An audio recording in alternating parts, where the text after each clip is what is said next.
What's going on, everyone, and welcome back to another video. So in today's video we're going to be going over how to consistently jump rope without tripping. So you might be finding that you're tripping a lot when you jump rope, which prevents you from getting a good workout. So I'm going to be covering 5 different tips that you should be looking out for in order to consistently jump rope.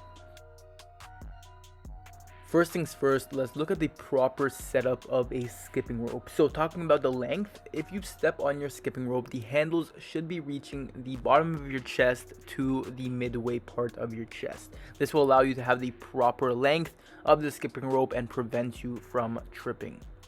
Now let's look at the placement. So if you're holding your skipping rope too wide, that might be a huge factor on why you are tripping consistently. So instead, hold your rope closer together to your hips.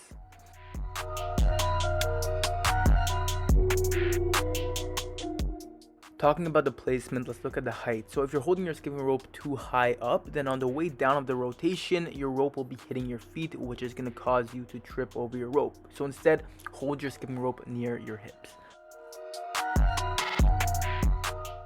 Now that we've covered the first part, which is the setup, let's now look at the actual skipping movement itself. So one of the biggest mistakes people do is that they move their upper arms when they are skipping. This results in you bringing the rope higher up, which causes you to trip. So instead, use your wrist and your forearms and leave your upper arms stationary. As you can see, I'm doing here.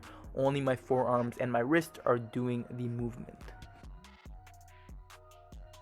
Number 3 is getting a rhythm. Now this is huge when you're trying to jump rope consistently. And in order to get a rhythm, you can either jump rope to a beat of a song, you can count a rhythm in your head, whether it's 2, 3, 4, whatever variation of skipping rope that it is that you're doing, you need to get a rhythm going in order to jump rope consistently.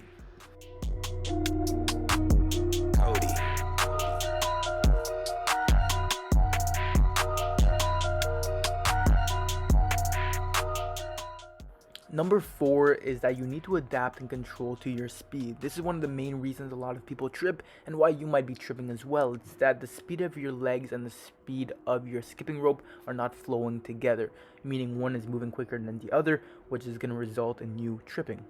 So make sure that the speed of your rope and the speed of your legs are flowing together. This way you can jump rope consistently.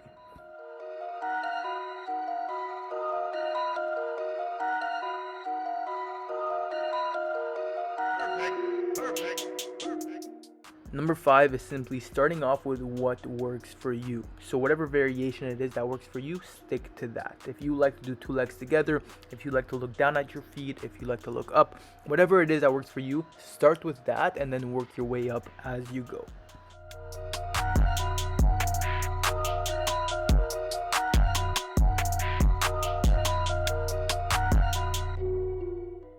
Let's end this video off with a conclusion of all the tips we went over. So first things first, you want to have the proper setup, holding your skipping rope beside your hips, not too high, not too low, and making sure the length is up to your lower chest. Second, you want your forearms and your wrists to be doing the rotation and not your upper arms.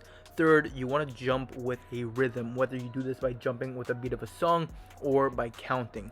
Fourth, you want to control and adapt to your speed, so make sure the speed of your skipping rope and the speed of your legs are flowing together. And fourth, you want to do what works for you in terms of the variation you do, and whether you want to look down at your feet, look up, whatever it is that works for you. So that is the end of the video. I wanted to make this quick and include all the tips that I find worked best for me when I was starting to skip rope. If you guys did enjoy this video, please make sure to leave a like and to subscribe for more content. Comment down below what kind of videos you guys want to see next, and I will see you in the next one.